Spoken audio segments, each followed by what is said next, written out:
मुलांनो, याआधी आपण लेखक काझीरंगा या सफरीला गेल्यानंतर लेखकाला कोणकोणते अनुभव आले ते पाहिलं होतं.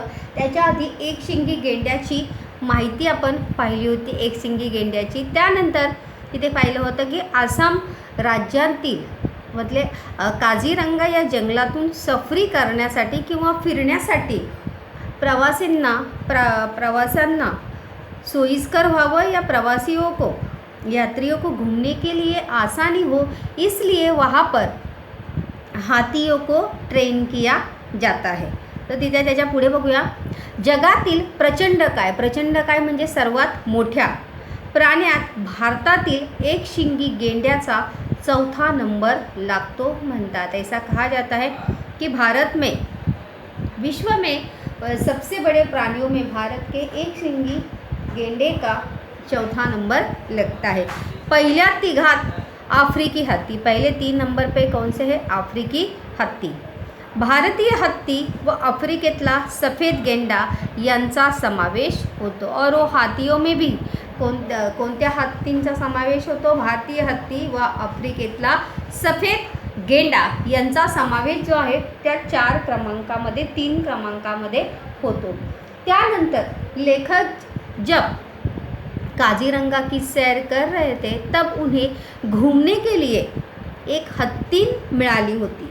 बघा इथे दिलेलं आहे, जंगलात फिरण्यासाठी मला एक हत्तीन मिळाली होती.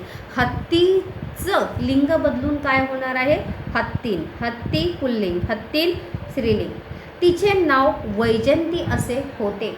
वैजंती के ऊपर टिप्पणी भी है, तो इसलिए ये पूरा उसका उत्तर है. याद रखिए टिप्पणी. वैजंतीचं वर्णन लेखकाने कैसा किया? तिचे नाव वैजंती असे होते. मोठी देखणी याने सुंदर. देखणीचा समानार्थी शब्द काय? सुंदर. इंद्राच्या ऐरावताची मुलगी शोभेल. ऐरावत म्हणजे हत्ती. इंद्राचं वाहन काय आहे? ऐरावत किंवा हाथी. तो उसका ऐरावताची मुलगी शोभेल अशी होती ती. मतलब इंद्र का जो वाहन है ऐरावत जिसे कहा जाता है, उसकी बेटी जितनी सुंदर होगी उतनी ही सुंदर कौन थी? वैजंती थी. अशी ती होती.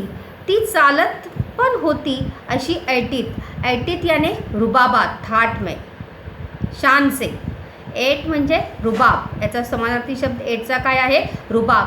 की गवतातून चालताना जणू रेशमी साड़ी सळसळते आहे असे वाटावे. देखिए यहाँ पे लेखक ने कैसा वर्णन किया उसे, कि जैसे वैजंती जब घास में से चल रही थी तो मानो रेशमी साड़ी का पल्लू जिस प्रकार से लहराता है, वैसे मानो वो इतनी नज़ाकत से वो चलती थी.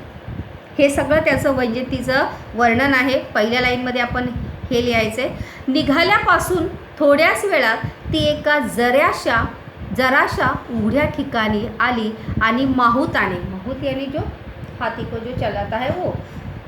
खून म्हणजे इशारा.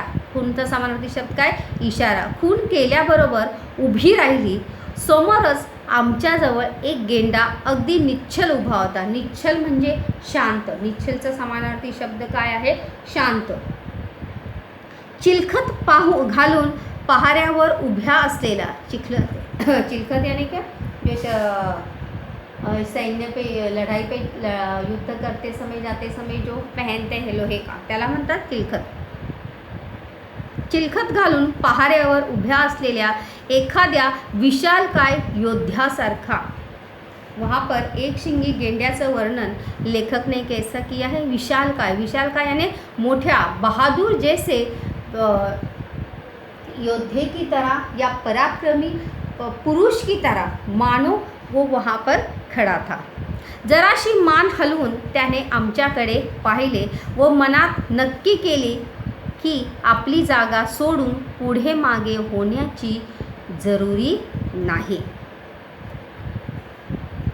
उसने मान म्हणून मतलब गर्दन हिलाते हुए उसने कहा कि आप जो है यहाँ से आगे जो है यहाँ से जा सकते नहीं. त्याचा फोटो घेण्याची माझी मनीषा, मनीषा म्हणजे इच्छा, मनीषाचा समानार्थी शब्द काय आहे? इच्छा, जाणून माहुताने हत्तीनीला चुचकारत, चुचकारत यानी प्यार से समझाते हुए, प्यार से सहराते हुए, चुचकारत चुचकारत उभी केली. मी गेंड्याचे मनसोक्त फोटो काढले. और फिर लेखक ने त्या एक शिंगी गेंड्याचे जो है वहाँ पर, क्योंकि हातिम जो है गेंडे अपने सामने एक सिंगी गेंडे को देखकर वहाँ से वो क्या हो रही थी, चल रही, मतलब वहाँ से वो निकल रही थी, लेकिन माहुत ने उसे समझाया तो वहाँ पर वो रुक गई और लेखक ने वहाँ से उसके फ़ोटो निकाले. देखो यहाँ पर हे संपूर्ण पॅरेग्राफ जो आहे तो एक वैजयंतीचं उत्तर आहे की वैजयंती मोठी देखणी होती, इंद्राच्या ऐरावताची मुलगी शोभेल अशी होती, तिची चाल पण कशी होती, ऐटीत, ऐटीत म्हणजे रुबाबात, आणि गवतातून चालताना जणू रेशमी साडी सळसळते आहे अशी तिची काय होती, चाल होती. चाल म्हणजे चालणे. त्यानंतर आपण पुढे पाहूया मुलांनो. त्या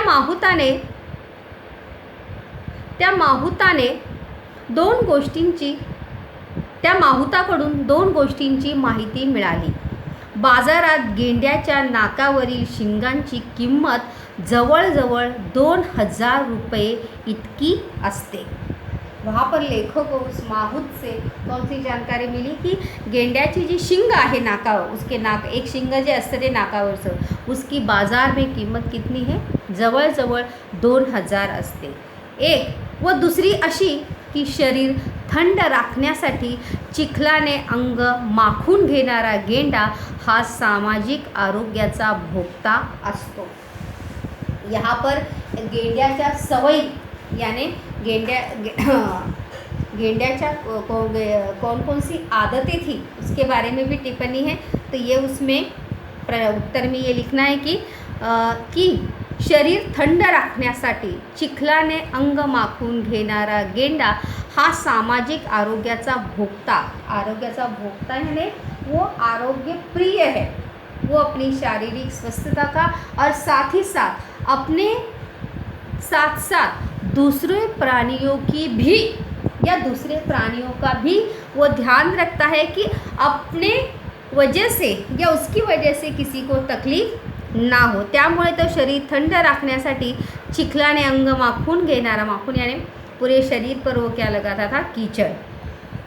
संबंध मोठ्या जंगलात फक्त एकाच ठिकाणी जाऊन तो आपली विष्ठा टाकतो. विष्ठा यानी शी. रास्ते पर या कहीं भी जंगल में जो है वो कहीं भी शी जो है वो करता नहीं, या विष्ठा जो है वो करता नहीं. हमेशा एक ही जगह पर जाकर वो अपनी विष्ठा या शीत जो है वो करता है. कितने मैल, भले वो जंगल से कितनी भी दूर क्यों ना आया हो, लेकिन फिर से वापस लौट कर वो वही जगह पर जाता है आणि आपली शीट वो करत असतो. कित्येक मैल दूर असला तरी, हे सब गेंड्याच्या सवयीमध्ये हे त्याचं उत्तर लिहायचं आहे. कित्येक मैल दूर असला तरी त्याच एका जागेवर तो नेहमी परतून येतो. हम भले कितना में ऐसे मैंने बताया, भले कितना भी दूर क्यों ना हो, परंतु तो पुन्हा परतून त्याच जागी येऊन आपली शी टाकतो. घाण वाटेल तेथे टाकू नये, शेजाऱ्या पाजाऱ्यांना त्रास होईल असे वागू नये, हे समजणारा गेंडा निसंशय शहाणा म्हटला पाहिजे. मतलब एक प्राणी होकर भी उसे भी इस बात का एहसास है कि गंदगी जो है या कोई भी खराब वस्तु या चीज़ जो है कहीं भी इधर उधर फेंकनी नहीं चाहिए, क्योंकि उसकी वजह से अपने साथ साथ दूसरों को भी क्या होती है, तकलीफ होती है. घाण वाटेल तेथे टाकू नये, शेजाऱ्या पाजाऱ्यांना, मतलब अपने साथ साथ दूसरों को भी तकलीफ होगी, ऐसा बर्ताव नहीं करना चाहिए. और ये समझने वाला भले हो क्यों ना प्राणी हो, परंतु तो काय म्हटला पाहिजे, गेंडा निसंशय ने निसंकोच बिना शक करते हुए वो शहाणा म्हणजे समजदार, हुशार. शहाणाचा समानार्थी शब्द काय आहे, हुशार. त्याचा विरुद्धार्थी शब्द आहे मूर्ख, शहानास म्हटला पाहिजे। उसे जो है समझदारी कहना चाहिए, क्योंकि एक प्राणी होकर भी वह स्वच्छता का इतना ध्यान रखता है। यहाँ पर गेंड्याच्या सवयीमध्ये आपल्याला हे पूर्ण उत्तर लिहायचं आहे। गेंड्याच्या सवयी: शरीर थंड राखण्यासाठी चिखलाने अंग माखून घेतो, संबंध मोठ्या जंगलात फक्त एकाच ठिकाणी जाऊन तो आपली विष्ठा टाकतो आणि भले तो कित्येक मैल दूर जरी असला तरी परतून तो त्याच जागेवर येऊन आपली विष्ठा टाकतो। घाण वाटेल तेथे टाकू नये, शेजाऱ्या पाजाऱ्यांना त्रास होईल असे वागू नये हे त्याला कळले होते। त्यानंतर पुढे आपण बघूया। मुलांना उत्तरं लक्षात ठेवायची, कारण की आपल्याला ही सर्व उत्तरं काय करायची आहेत मुलांना, पाठ करायची आहेत। त्यामुळं आपल्याला ही सर्व उत्तरं जी आहेत ती लक्षात राहिली पाहिजेत। चला पुढे बघूया। माहुताने खून केली।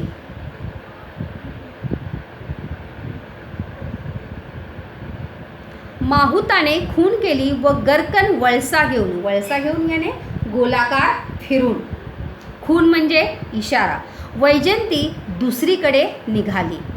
त्याच वेळी एक पांढरा शुभ्र गाय बगळा। आता इथे गाय बगळ्याचं सुद्धा टिप्पणी लिहायला आपल्याला काय आहे, प्रश्न मुलांनो आहे। त्याच वेळी एक पांढरा शुभ्र म्हणजे सफेद, व्हाईट, डोक्यावरून पंख हलवत उडाला। मी लगेच मनात नक्की केले की जवळपास कुठेतरी रानम्हशींचा कळप असला पाहिजे। रानम्हशी यानी भैंस, रानम्हशी यानी जो जंगल में भैंसे होती है त्यांना म्हणतात रानम्हशी, आणि कळप म्हणजे समूह, कळप असला पाहिजे। माझा तर्क म्हणजे अनुमान, तर माझा तर्क खरा ठरला।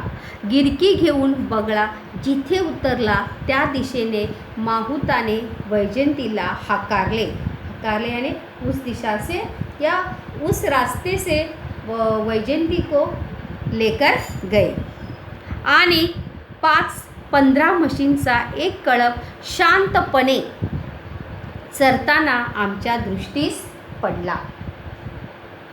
वहाँ पर भी किती म्हशींचा कळप होता तो, 5-15 म्हशींचा कळप शांतपणे तिथे चरताना दिसला। दृष्टीस पडणे म्हणजे नजरेस पडणे, वाक्यप्रचार आहे। म्हशी गवतातून चालतात त्यावेळी गवतातले अनेक लहान कीटक घाबरून हवेत उडतात। त्यांना खाण्यासाठी बगळे नेहमीच म्हशींच्या जवळ अथवा त्यांच्या पाठीवरही येऊन बसतात। गाय बगळे यांच्याविषयी टिप्पणी जब हम लिखेंगे तो उसमें ये सब बच्चों उसमें ये लिखना है कि गाय बगळ्यांचा पांढरा शुभ्र पांढरा शुभ्र 15 गाय बगळे कसे होते, पांढरे शुभ्र होते। त्यानंतर ते गवतातले लहान कीटक हवेतून उडताना खात होते आणि त्यांच्या पाठीवर येऊन बसतात। विशाल शिंगाच्या 10-15 म्हशींच्या मधून वावरणारे रान भैंस जो होती है बहुत ही बड़ी होती है, उनकी सींग जो होती है वो भी बहुत क्या होते हैं, लंबे लंबे रहते हैं। विशाल म्हणजे मोठ्या, विशाल शिंगाच्या 10-15 म्हशींच्या मधून वावरणारे बगळे पाहून मनात आले की निसर्गाची ही काळ्यावरची पांढरी लिपी केव्हा तरी कागदावर चित्रित केली पाहिजे। तभी लेखक को ऐसे लगा कि जब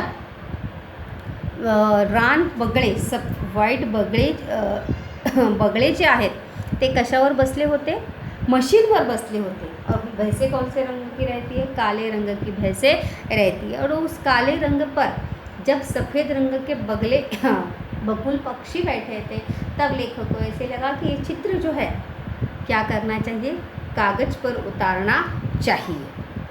आसामी जंगलातल्या या रान म्हशींची शिंगे दिसायला मोठी, सुंदर आणि काय असतात, विशाल आणि अर्धचंद्राकृती असतात। रानम्हशींच्या शिंगांचं वैशिष्ट्य काय आहे? दिसायला मोठी, सुंदर आणि विशाल अर्धचंद्राकृती असे शिंग ती पाहायला मिळतात. हत्तीपेक्षाही उंच असलेल्या एलिफंट ग्रास, काय नाव आहे त्याचं? एलिफंट ग्रास मधून चिखल तुडवत माहुताने वैजंतीला पुढे काढले मतलब आगे आगे उसे माहूत जो है उसे वैजंती को लेकर जा रहा था. थोडे अंतर चालून गेल्यावर मध्येच थांबून तिने सोंड वर केली. यहाँ पर एक प्रश्न है कि प्राण्यांचे गंधज्ञान, भले प्राणी जो है सूंघकर या महसूस कर लेते हैं. मैंने शुरुआत में ही बताया था कि उनके आसपास किसी मनुष्य का वास है. तर बघा इथे पुढे प्राण्याचे गंधज्ञान, इस प्रश्न का ये उत्तर है. ये मध्येच थांबून तिने सोंड वर केली आणि तुतारी सारखी दीर्घ किंकाळी फोडली. किंकाळी फोडणे म्हणजे जोरात ओरडणे. वाक्यप्रचार आहे दीर्घ याने मोठी, दीर्घ म्हणजे काय? मोठी. किंकाळी फोडणे म्हणजे जोरात किंचाळणे, जोरात ओरडणे. तुतारी सारखी याने सिंग की तरह एक वाद्य होता है तुतारी. हो, मला वाटले काहीतरी संकट आहे. माहुताने इकडे तिकडे नजर फिरवली आणि हत्तीनीला पुढे चालण्याची सूचना केली.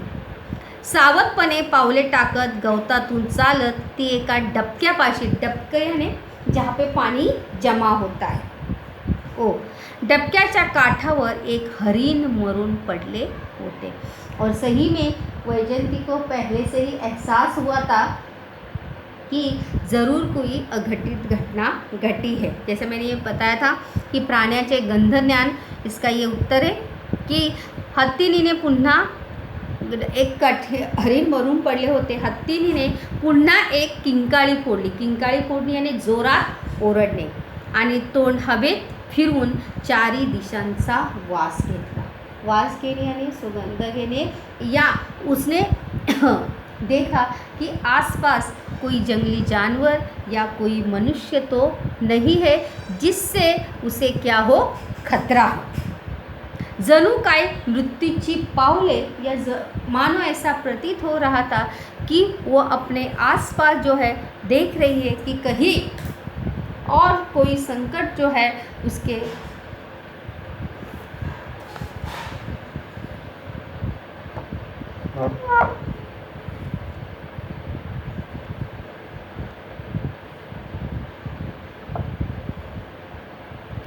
कुठे आजूबाजूला कुठे रेंगाळत आहेत की काय याचा मागोवा ती घेत होती. मागोवा घेणे याने शोध घेणे, खोज करणं. मागोवा घेणे म्हणजे शोध घेणे.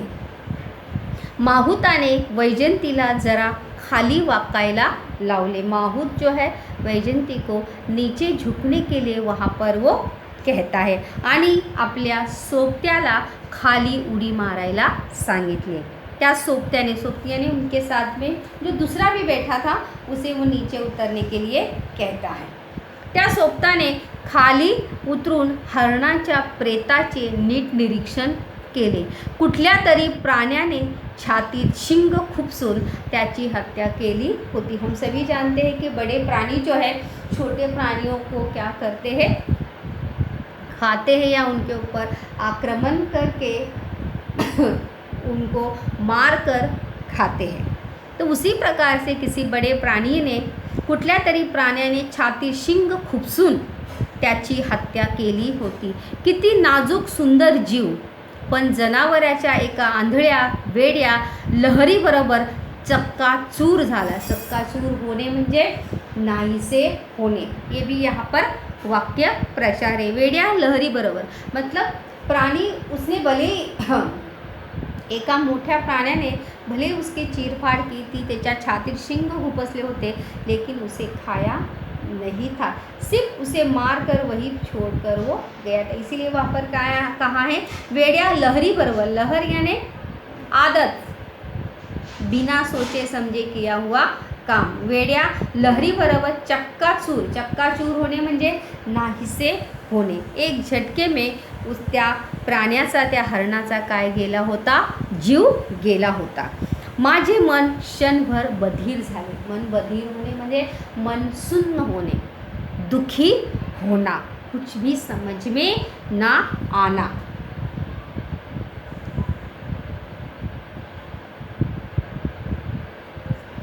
काझीरंगाचा विस्तीर्ण वन प्रदेश तुडवत आणि भिजलेल्या वाऱ्यावर मंद मंद गतीने तरंगत गिरक्या घेणारा जमिनीचा व गवताचा वास हुंगत वैजयंती प्रवासी बंगल्याच्या दिशेने चालू लागली. और इस प्रकार से पूरा दिन काजीरंगा की सैर करने के बाद लेखक जो है अपने विश्राम गृह की तरफ निकल पड़ते हैं और हळूहळू जमिनीचा व गवताचा वास हुंगणे म्हणजे वास घेणे.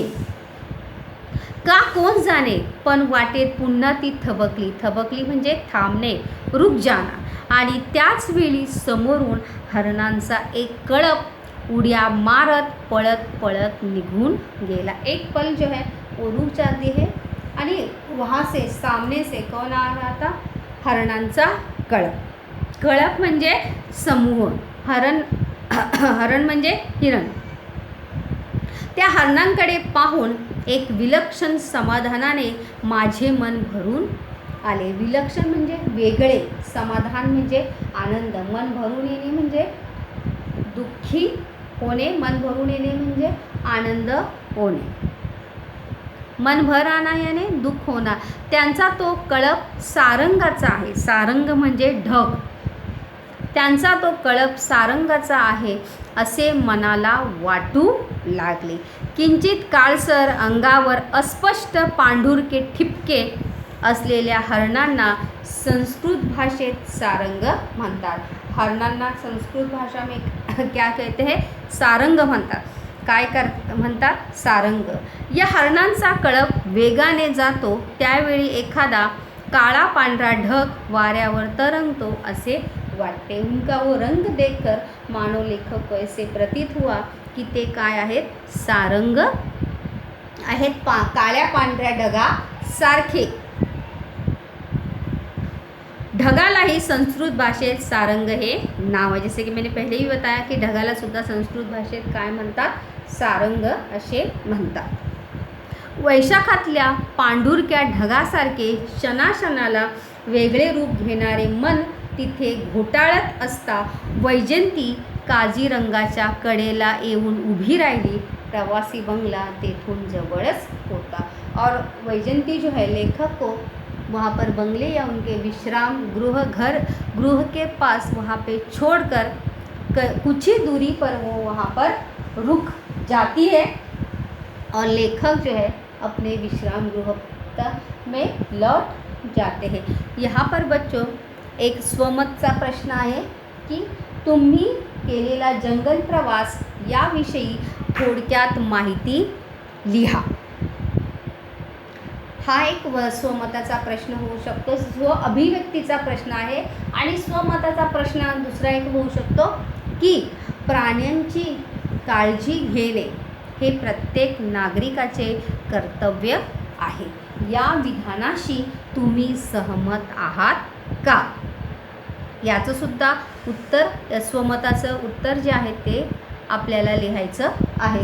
त्यानंतर दुसरा एक प्रश्न आहे की काझीरंगामध्ये कोणकोणते प्राणी आले होते. वैजयंती म्हणजे हत्ती, एकशिंगी गेंडा, गाय बगळे आणि गेंड्याच्या सवई. वहाँ पर प्राणी जीवन में भी अगर हम देखेंगे तो यहाँ पर वैजयंती का हमें और एक रूप हमें देखने को बच्चों मिलता है कि किस प्रकार से वैजयंती जी आहे वो एक प्राणी होने के बावजूद भी उसका मन जो है, यहाँ पर अगर देखेंगे की कुठल्या तरी प्राण्याने छाती शिंग खुपसून त्याची हत्या केली होती.